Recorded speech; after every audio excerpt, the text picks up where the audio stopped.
រំពឹងតាំងជំហរប្រើប្រាជ្ញាមកតស៊ូកម្លាំងបាយព្រឹងតែព្រួទុំទិនភ្នែកកុំឲ្យហូរកុំទុនរំពឹងតាំងជំហរប្រើប្រាជ្ញាមកតស៊ូកម្លាំងបាយត្រូវតែព្រួទុំទិនភ្នែកកុំឲ្យហូរកុំទុនខ្ញុំឆ្លើយទឹកដីប្រជាធិបតេយ្យឆ្នាំ93លំចាក់ចេញពីផ្ទៃអ្នកម៉ែផ្ដល់ឲ្យនៅប្រមាត់រាជសីវសម្ដីមានពឹសព្រៀបបីនឹងខ្យាដំរីបើទូកំណើតកើតហាក់ឃ្លាតឆ្ងាយពីសង្គ្រាមខ្ញុំនេះពិតជាសោកគ្រប់រូបភាពដែលឆ្លៀនពៀនដែលមានគ្រប់ប្រភេទដែលនឹងមានគ្រប់ទម្រង់មិនថាសង្គ្រាមត្រជាក់ឬសង្គ្រាមប្រើកណុងខ្ញុំអង្គុយគិតក្នុងចិត្តពិតមិនសប្បាយសោតនេតកម្មនិងសម្រេចដែលសោកស្ដាយសម្រេចជឿចាប់ដែលបែកបាក់ផងយេទាំងឡាយឃ្លានម្ដាយឃ្លានជាដុនបថុយបឋានតាមបទបញ្ជានាយចវាយបុរណភាពនៃភារកិច្ចនៃការពារមានការទុនទ្រានវិច្បាស់ណានឹងពាក់លីក្របផ្លាំងវិនៈកំណត់ថាត្រូវបញ្ចប់ឬត្រូវលាចោលខ្មោចលើវាចាប់បាំងឬដេញខ្មាំងពីដៃទីតាំងជុំហោប្រើប្រាជ្ញាមកតស៊ូកម្លាំងបាយត្រូវតែបដូរទុំទិនផ្នែកកុំឲ្យហូរគុំទុនរំពឹងតាំងជុំហោប្រើប្រាជ្ញាមកតស៊ូ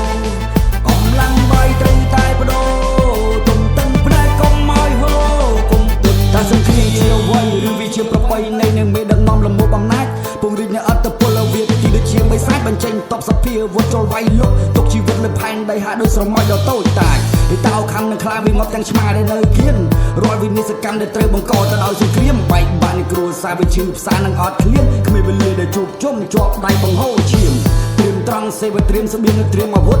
ត្រៀមគ្រប់សពតែត្រៀមនៅត្រៀមរត់ស្នូកំភ្លើងកងរំពងផ្ដោះលើវាប្រយុទ្ធនៅចោកកញ្ចឹងក៏រស់នៅទាំងភ័យរន្ធត់ភាពអាសន្នទេសគំរាមកំហែងអាយុជីវិតជនស្លូតត្រង់បង្ខំចិត្តរវិចបំពេចនិរទិពីទីឋានសង្ឃឹមថាបានសល់ជីវិតអកតកម្មនៃសង្គ្រាមបើឈាមគ្មានអាណិតតាំងជុំហោប្រើប្រាជ្ញាមកតស៊ូកម្លាំងបាយត្រូវតែបដូរទុំទិនផ្នែកកុំឲ្យហូរគុំទុនរំពឹងតាំងជុំហោប្រើប្រាជ្ញាមកតស៊ូកម្លាំងបាយត្រូវតែបដូរទុំទិនផ្នែកកុំឲ្យហូរគុំទុនគុំមិនជាសេរីគ្មានល្បីគូផ្ដោតសំខាន់អាព្យាក្រឹតជាចំពោះដែលរៀបពងចង់ត្របាញ់រូបនៅប្រកបដោយសិទ្ធិអត់មានអាហ៊ានកេងប្រវ័ញ្ចជាសកលឬក៏មន្ត្រីត្រូវកាត់ក្តីដែលមានច្បាប់រាប់ជាសំណាញ់រកការគៀបសង្កត់វាតែងតែមានការរៀបបំរាស់បំណាច់ថាចង់ផ្លាស់ប្ដូរតម្រូវវាមានការលះបង់ខ្លះតើអ្នកណាគឺជាម្ចាស់វាយឲ្យចំវាយឲ្យច្បាស់វាយឲ្យចំវាកុំប្រយោលកុំពាក់ស្រាមុខសុភាពបុរសមិនចង់មកកសង្គ្រាមតែកុំបំពេញទៅទាំងក៏គ្លើងសាបុតមិនចន់ទន្លេមិនបៀតបៀនមិនឈានជើងរក្សានិសន្តិភាពជុំពិភពលោកកុំនាំតែភ្លើងបីកលវាកេងចំណេញនយោបាយឲ្យបែបទំនើបការមិនបៀតបៀនរំមិញទទួលបាននូវសុខសុវត្ថិភាពប្រជានុរាស្ត្រជាឆ្ងាយអបាយមុខអធិបតេយ្យភាពដឹកនាំជាត្រីមុខលះបង់សពប្រការស្ដារជាដៃប្រវិតតាំងជុំហោ